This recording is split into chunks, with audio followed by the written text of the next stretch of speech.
So listen, I'll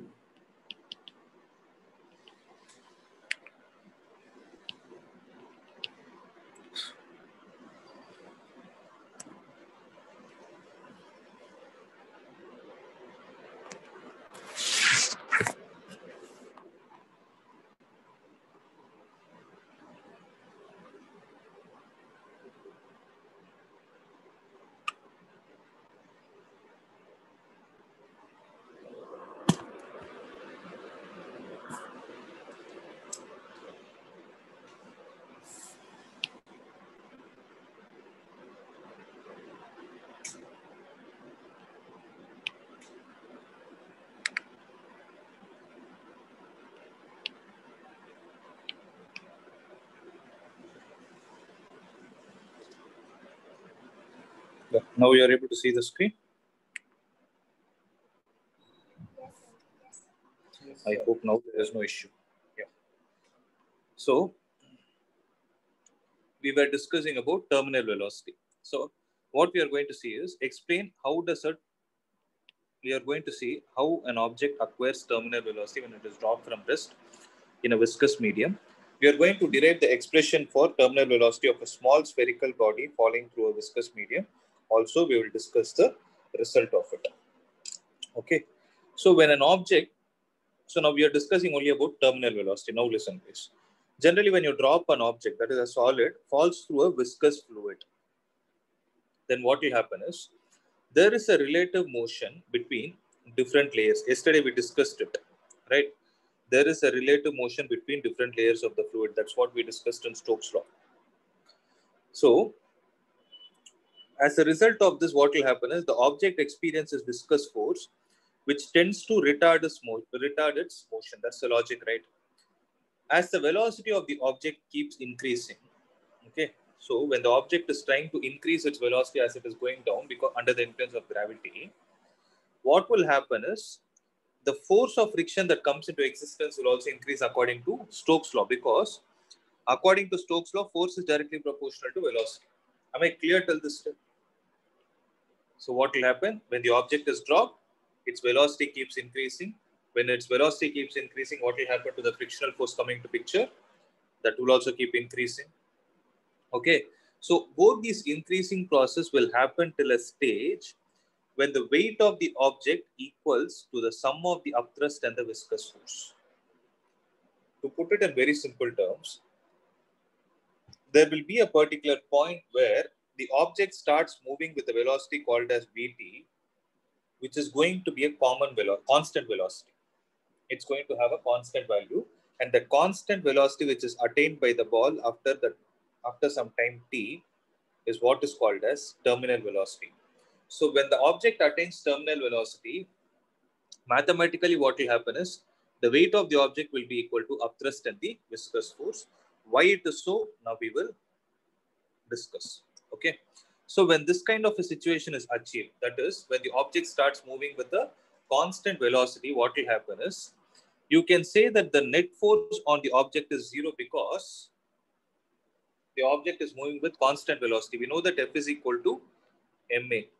If acceleration is zero, the object is said to experience zero external force. But you can ask me, how is the object moving here? The object is moving, though the object is moving only under the influence of gravity, here the object is said to be in an equilibrium called as dynamic equilibrium. So try to understand.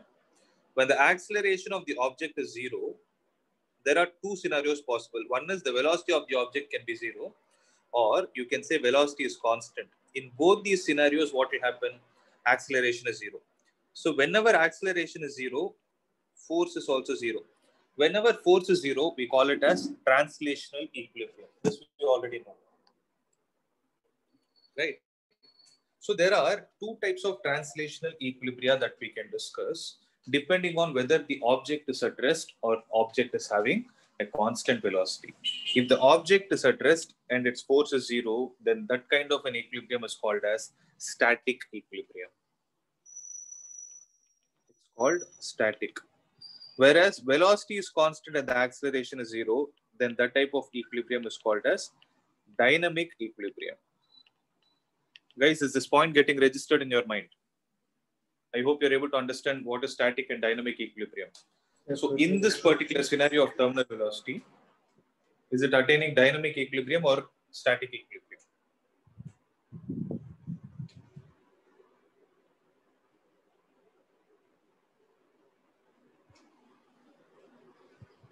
Tell me, is it attaining dynamic equilibrium or static equilibrium?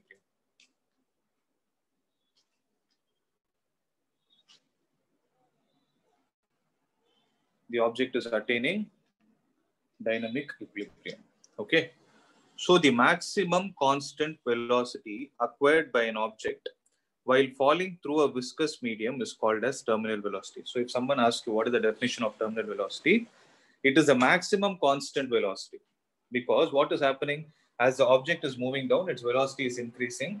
After a certain point, it becomes maximum, beyond which it is not going to obviously increase, and it is going to be constant. So the maximum constant velocity that is attained by the object under what scenario? When it is falling through a viscous medium is called as terminal velocity. Okay. Now we will see what is the expression for terminal velocity. So what did they say? We need to derive the expression for terminal velocity of a small spherical body. Here they didn't talk about some random object. It's a spherical object that is being dropped. Okay. Let's say the radius of the spherical ball is r. It is falling through a liquid of density sigma and coefficient of viscosity neta. Let rho be the density of the object. So here two important points to be noted. What are they? The density of the liquid is sigma, density of the solid is rho. Secondly, the coefficient of viscosity of the object, coefficient of viscosity of the liquid is neta, and the radius of the object is r. Okay. So when the object is moving down, what are all the downward forces acting on it? So the object is moving under the influence of gravity. The gravitational force which is acting on the object is called its weight. Right? So weight will act in the downward direction. Then what is going to act in the upward direction? So when a solid comes in contact with a liquid, there will be buoyant force. Similarly, there is also going to be a frictional force acting in the upward direction. Am I clear till this point? This frictional force only is viscosity, sir. Yes. That's 6 pi neta RV. This is the frictional force. Okay, sir. Okay. Now see what I'm going to do is,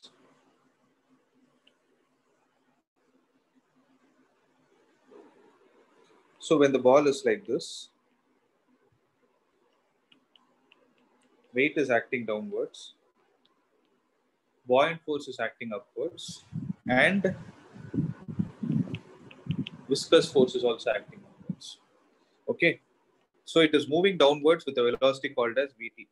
Now tell me guys, is this, so this Vt is a constant value, it is the maximum value attained. Under this scenario, what is going to happen? When Vt is attained, then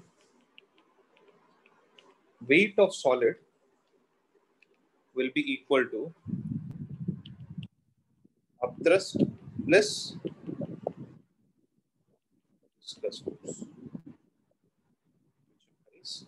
So what is the weight of the solid? Weight of the solid is density of the solid into volume of solid into G is equal to, what is the upthrust acting? It is the density of liquid into volume of liquid into G plus viscous force is 6 pi neta R into V. That is the viscous force experienced by a sphere. So what is the density of solid given? It is rho. If I take the volume of the solid to be V, okay, what is the volume of a sphere of radius R? 4 by 3 pi r cube, and you have a G. This is equal to density of the liquid is given as sigma into volume of the liquid is, so when this terminal velocity is attained by the object, if you see the sphere is completely inside the liquid. So volume of the liquid displaced is nothing but the total volume of the solid here also, plus 6 pi neta r into V terminal. So what gets cancelled, guys? R gets cancelled, it becomes r square. Pi gets cancelled. 6 gets cancelled thrice. 4 2 times. So this implies rho minus sigma into 2 by 3 r square g is equal to 3 neta into Vt, which implies 2 by 9. So 2 by 3, and this 3 will go to the other side. It was 1 by 3. So 2 by 9 into rho minus sigma into r square g, the whole divided by neta, is going to give us the expression for terminal velocity.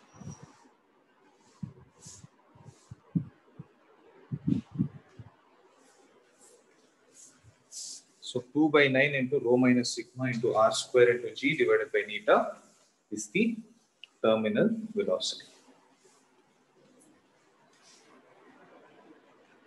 Clear? Yes, sir. Make a note of it. This derivation is very important. Practice it again.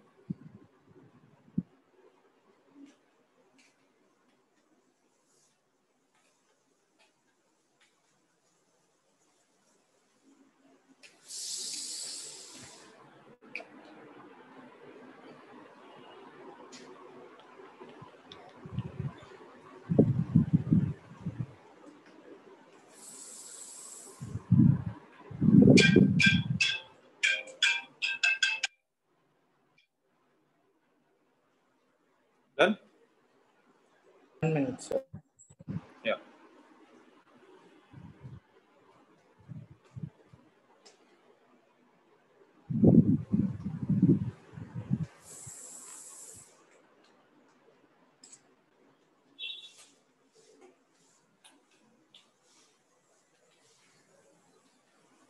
Done, sir.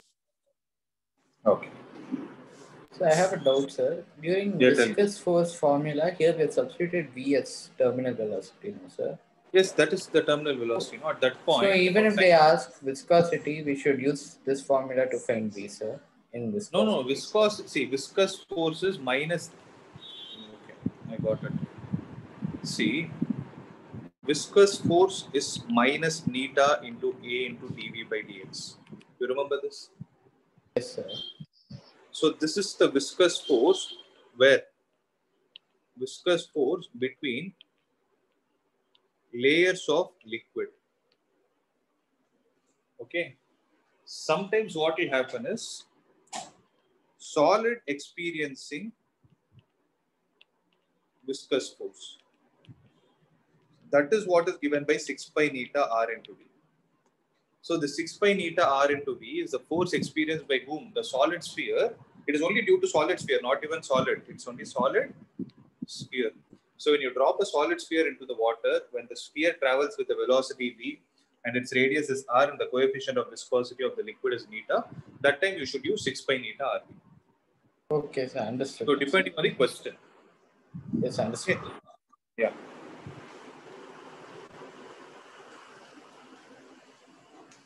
See, this chapter, yeah, it's slightly tricky. If you have such these kind of minor doubts, please get it clarified, okay? Good that you asked. So, this is the expression, guys. 2, did I write r square? I didn't miss any of the data, right? 2 by 9 r square into rho minus sigma into g divided by neta, that's right.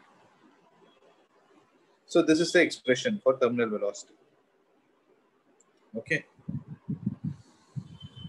So, figure 10.27 shows how the velocity of the small sphere drop from rest into a viscous liquid varies with time. So how is the velocity of the liquid going to vary with respect to time? So the velocity will increase and it will become a constant after a certain time. By the time it becomes constant, that velocity is what is called as terminal velocity. Till it is attaining that maximum value, the object is accelerating. So this graph shows the variation of v versus t. That is the variation of velocity of whom? Velocity of the sphere with respect to time. Okay. So mark this, make this graph.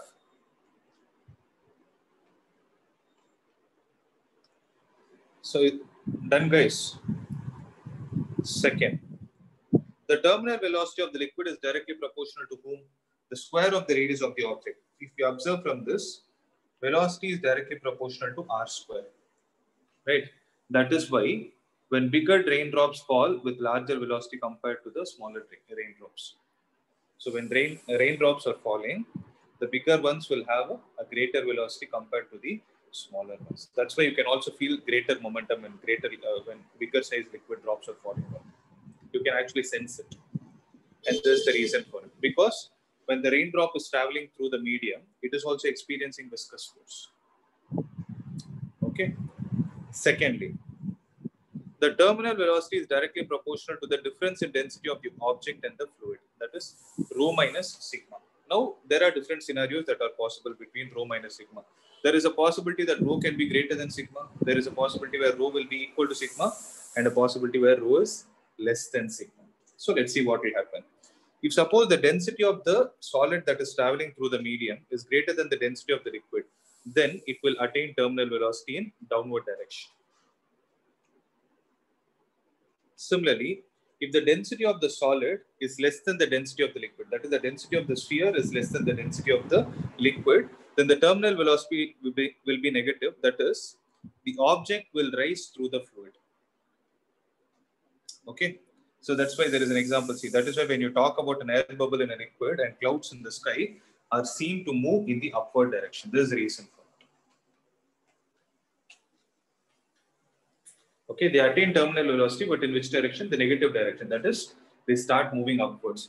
Remember, this expression we have derived it for downward motion. In C, what is going to happen? If rho is equal to sigma, then what will happen? The object will get suspended because its velocity will become 0. Means it has to be at rest. It will neither be able to move down nor it will be able to move up. It will be somewhere in the mid-air. That is the meaning. Okay. Next. So terminal velocity is inversely proportional to theta. It's inversely proportional to the coefficient of viscosity of the fluid. The more viscous the fluid, the smaller the terminal velocity attained by the object. It's obvious. Okay. Fifth one means what they're trying to say is, suppose you repeat this experiment. I showed you two liquids. No? Suppose you do this experiment in the blue color liquid and in honey. In which case will the sphere attain more terminal velocity? In the liquid, blue liquid, sir. The blue color liquid it will attain. Okay. Similarly, the terminal velocity is independent of the height through which the object is dropped. So from whatever height you are going to drop, this terminal velocity is going to come only inside the liquid, because inside the liquid itself it is traveling certain distance to attain this. It is not directly attaining as soon as it enters the liquid. Okay. So from this we can understand that when you know the value of rho, sigma, r and v, we can determine the coefficient of viscosity given by this expression. Sometimes what will happen is, if at all you have devices where you are able to measure the velocity before itself, and you're interested to calculate what is the coefficient of viscosity of the liquid, then you can rearrange the formula and use it for that particular value. Okay. So keeping all these points in mind, let's do 2-3 problems. So example 42, it's there in the PDF that I shared. See. So there is a raindrop of radius 0.3 millimeter which falls through air with the terminal velocity of 1 meter per second. The viscosity of air is 18 into 10 power minus 5 poise. Find the viscous force on the raindrop. They are asking the viscous force. So viscous force, what is the formula, guys? Rohan, tell me. Raindrop, sir. So raindrop. And they have given terminal velocity. They are asking the viscous force on the raindrop. Now the raindrop will behave like the solid. So what is the force experienced by solid? I told you just now. 6 pi neta RV. That's right. 6 pi neta into R into V. So if you use that formula, 6 pi you can calculate. Neta is given 18 into 10 power minus 5 poise. Only thing is it is given in CJ's unit. How will you convert it to SI? That we have to see, right? Similarly, radius is also given in millimeter. You can convert it to meter. And terminal V here is the terminal velocity. When you substitute all these values, we get the required answer.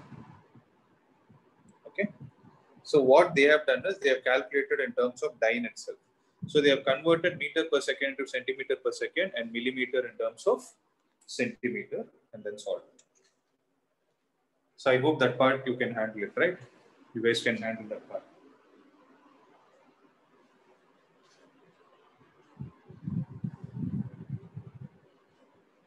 Yes, sir. Okay, this calculation you can do it later. Next. Let's do the next problem.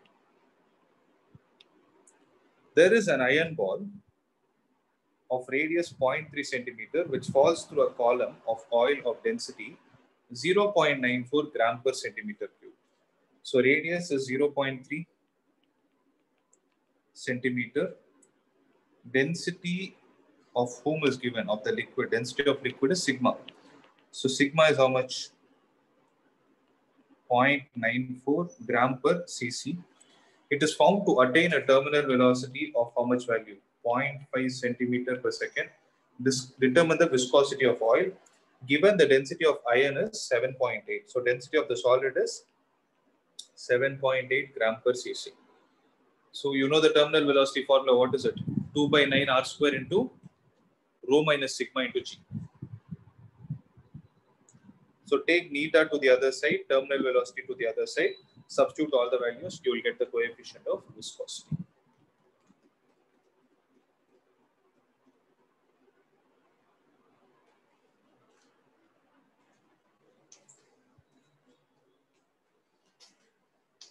Guys, clear? Is there any doubt you want me to explain? So we have to interchange neta and velocities positions, sir, here. That's it. See, what is the formula for terminal velocity? It is 2 by 9 r square into rho minus sigma, into g divided by neta, right? Take neta to the other side, vt to the other side. Neta is equal to 2 by 9 r square into rho minus sigma into g divided by vt. So if you see r is given as 0.3 something, right? What is the value? 0.3 centimeter. Yes, sir. 0.3 centimeter. Density of oil is given as 0.94. Density of iron is given as 7.84. It is very much high compared to the density of the liquid. G is known quantity and terminal velocity is also given. Just substitute all these values, you will get the coefficient of viscosity. So in these type of questions, you can substitute G as 10, no, sir? Yeah, you can take 10. Okay. That's not an issue. Right. See, that doesn't make a very big difference. Your answer will vary here and there. That's it. Okay. But here, you should not take 10 because everything is in terms of CJ's unit. Rather, you will take it as 1000. Okay, 10 meters. sir. Yes, sir. Okay. That point you need to be clear. Or if you want to take it in terms of 9.8, it is written as 980 centimeters per second square. So that point alone, be careful. Okay. So let's do another problem. With what terminal velocity will an air bubble of density 1 kilogram per meter cube? So is this the density of solid or liquid? Air bubble, whichever is in the shape of a sphere, is rho. So solid. So rho is given as 1 kilogram per meter cube.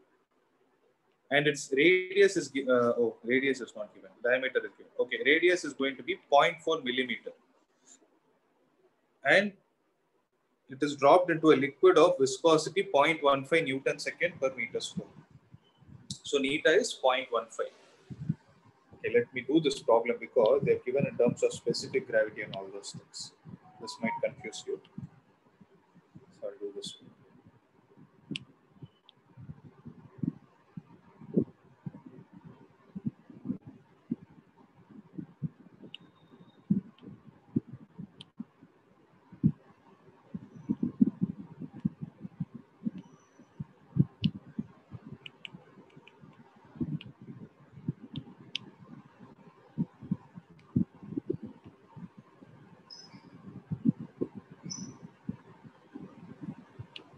With what terminal velocity will an air bubble of density?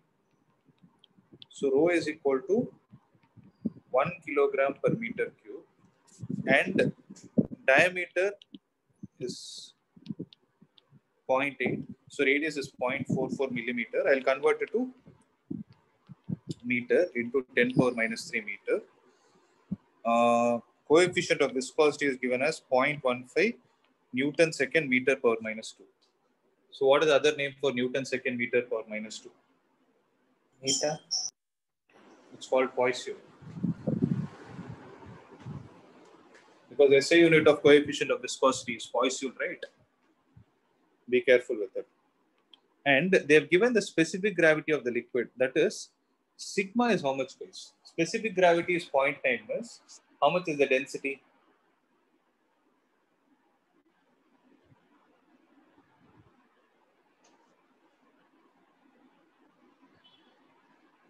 See, when specific gravity is 0.9, specific gravity is relative density. I told you in the previous class also.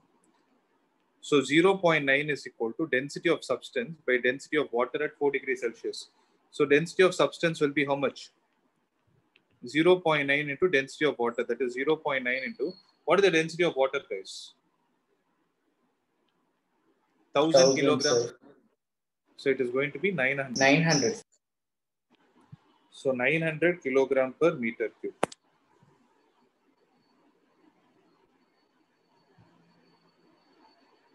What is the terminal velocity of the same bubble in water? So let's calculate it here. Vt is equal to how much? 2 by 9 into r square into rho minus sigma into g the whole divided by neta. So 2 by 9 into r square is how much? 0.4 into 10 power minus 3 the whole square. Rho minus sigma is 1 minus 900 divided by neta is how much? 0.15. So in this case, what is going to happen, guys? Will the air bubble be able to travel in the downward direction or? So you miss gravity. Okay. Into 10. Okay. Now tell me, will the air bubble travel in the downward direction or will it go in the upward direction?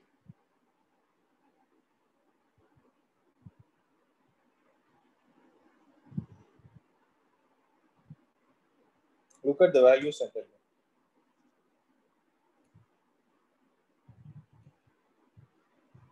So when I told you the specifications, Upwards, sir.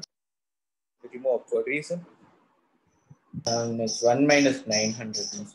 Yeah. Because the density of the solid is less than the density of liquid. So this object will attain terminal velocity, but not in the downward direction, in the upward direction. That is why you see air bubbles will rise up. So 2 by 9 into 0.4 is how much? 0.16 into 10 power minus 6 into minus 800 into 10 divided by 0.15 is 15 divided by 100. Okay, this part if you calculate, you will get the terminal velocity of the air bubble in this particular liquid. So it should be minus 899, sir. Yeah, sorry, minus 890.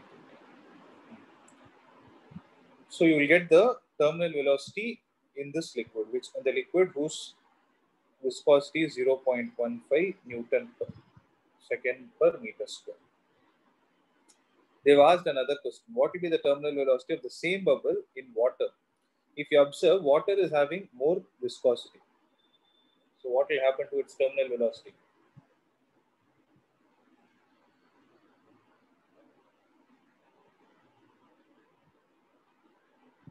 Will it decrease or increase? It will decrease, sir. Decrease. Because we know what is the reason for it. Terminal velocity is inversely proportional to viscosity. very good. It is inversely proportional to viscosity. So its terminal velocity will decrease. Why I'm telling this is, if suppose you get this answer as x in the case 1, the answer in the second case should be less than x. If you get more than x, then you're wrong. That is the reason why I'm telling all these logics. Okay, let's try to do a comparative study here itself. So here it is 0.0021.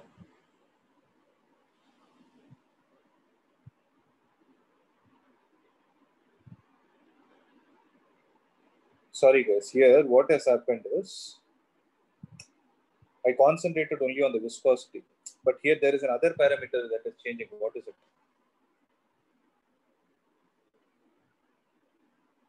So the liquid, the first liquid that is given has coefficient of viscosity as 0.15 and density as 900.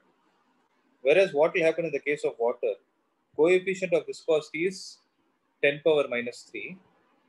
Oh, sorry, wait. Hey, water is having lesser viscosity. Right? Here it is 0.15. Here it is 0.001.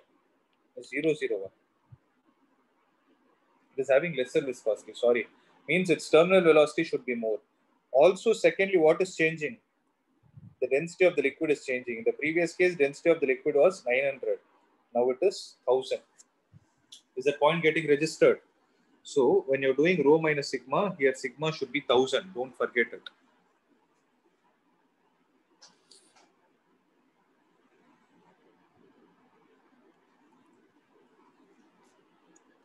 Clear? And water, it will be less only, no, sir? No. See, water is having lesser viscosity. I calculated wrong. I only saw this 1. But it's actually 1 into 10 power minus 3. So 0.001, no? Compared to 0.001 and 0.15, whose viscosity is more? 0.15. So since the viscosity is more in that liquid, it will travel with lesser speed. Logically, right, no? Wherever resistance is more, it will travel slow. Understood. Got it? Yeah.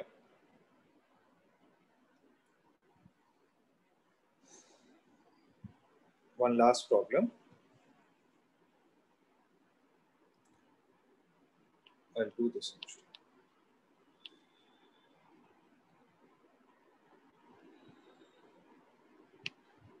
Now see.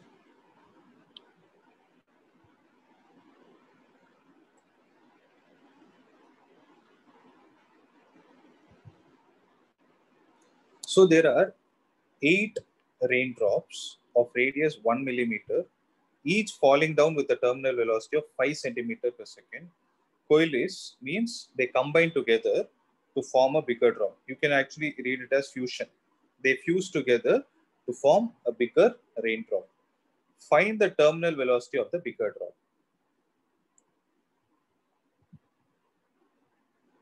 Okay. So how to do this question is, it's completely different from other questions because what is missing here? Tell me.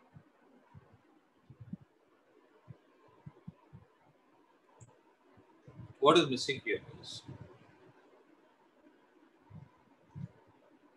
in this question, there is limited data,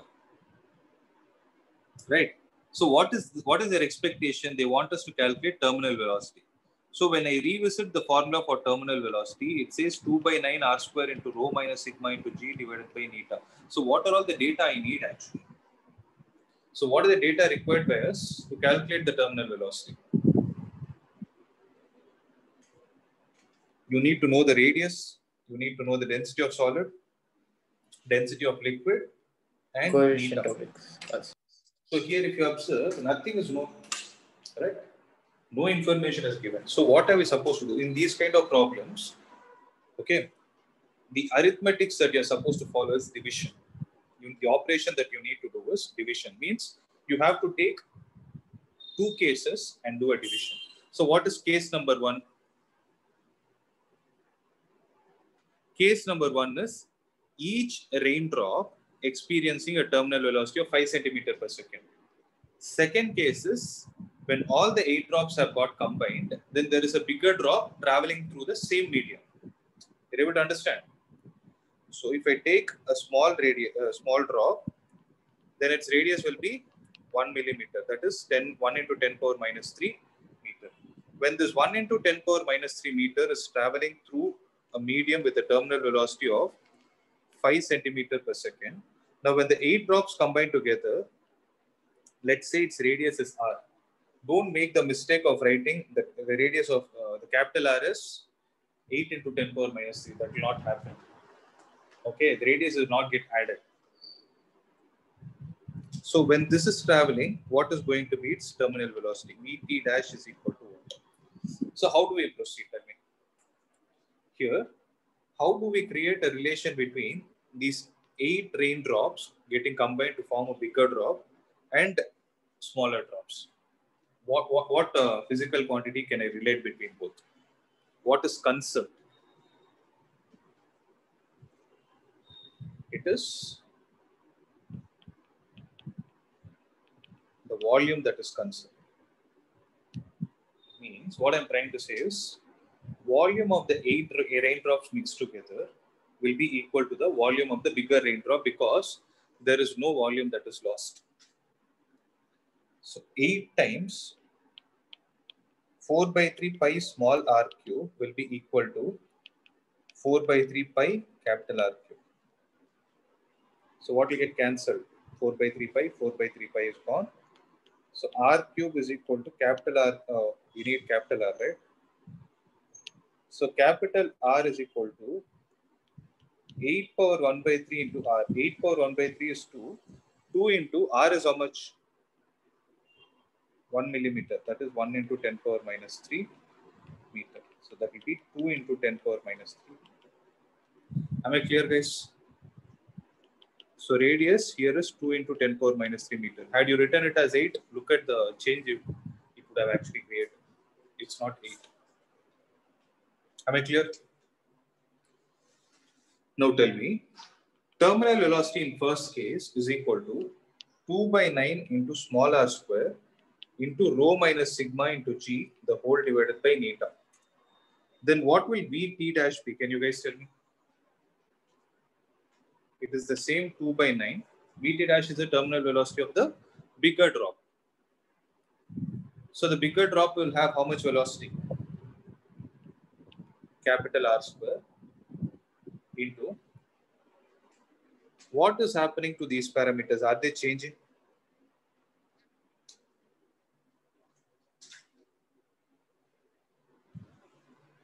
I don't think so, sir.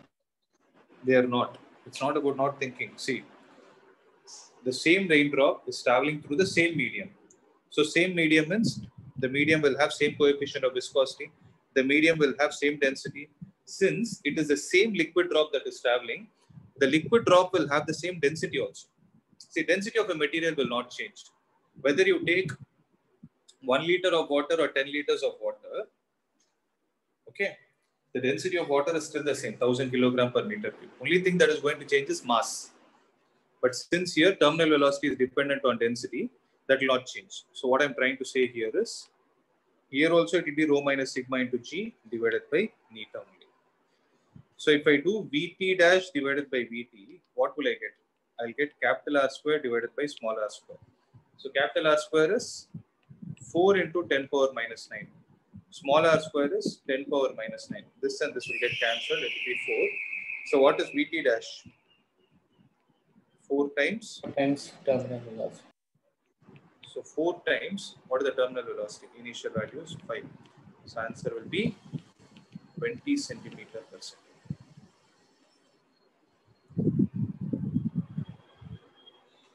Clear? Understood, sir. So there is a good problem actually.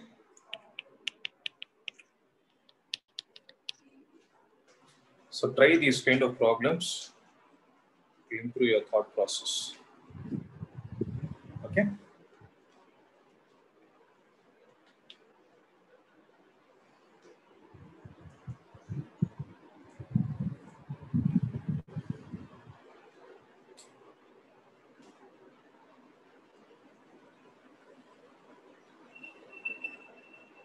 Answer is okay. Just to understand this concept, what we will do is we'll try the next problem also. With that, we'll end the session. So next problem is a similar one, except the fact that it has general values.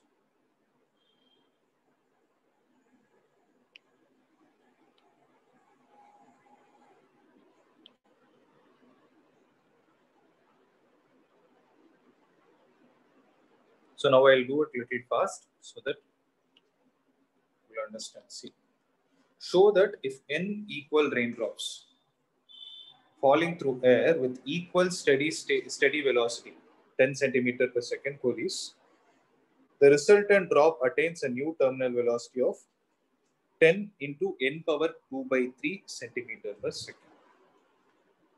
Okay. So initial terminal velocity Vt is equal to what? 2 by 9 small r square into rho minus sigma into capital G divided by neta. What is Vt dash? It's similar to previous problem. 2 by 9 into capital R square into rho minus sigma into G the whole divided by neta. To put it in simple terms, for these kind of problems, you can write Vt by Vt. Sorry, Vt dash by Vt is nothing but capital R square divided by small r square. When you divide both, this parameter gets cancelled and 2 by 9 is also going to get cancelled, right? So let this be equation number 1. So what is the value of capital R? N times 4 by 3 pi capital R cube is equal to,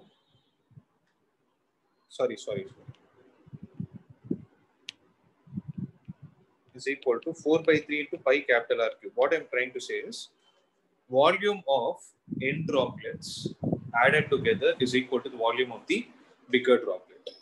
So 4 by 3, 4 by 3 gone. So what will be the value of capital R? Capital R will be n power 1 by 3 into small r. So let this be 2. So from this I can say, using 2 and 1, I can say Vt dash is equal to capital R square, that is n power 2 by 3 into r square divided by r square into Vt. So r square and r square are gone. So Vt is how much? Initial terminal velocity is 10 centimeter per second. So it will be 10 into n power 2 by 3 centimeter per second. So that's what they asked us to do.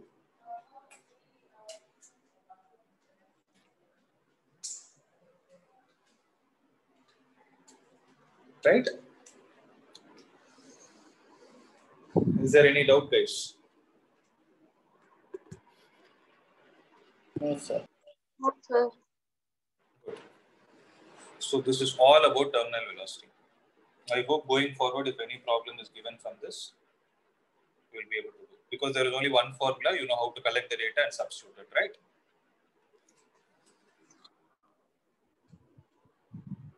So that's all with respect to viscosity. So we are done with viscosity. The next topic that is there is ideal fluids. Ideal fluids means the fluids without viscosity. Like how we dealt in Newton's laws of motion, we spoke about an object moving on a smooth surface. So when I say smooth surface, what is the meaning of it? Friction is 0. But logically, what will happen? There is no surface in this world which is ideal. So wherever you see friction to be equal to 0, that kind of a surface is called as ideal surface. In a similar way, if you say that the liquid has no viscosity, that kind of a liquid is called as ideal fluid. So that will be our next topic of discussion. That is, we will see what is meant by streamline and turbulent flows. Then we will mainly discuss about a topic called as ideal fluid. Okay. So ideal fluid means non-viscous, incompressible is what is called as an ideal fluid, which we will start in the next class. Okay. So till here, you revise and come. Next class, we'll start ideal fluids and we'll see some more derivations. Next week, this chapter will get over. So just wait for a minute.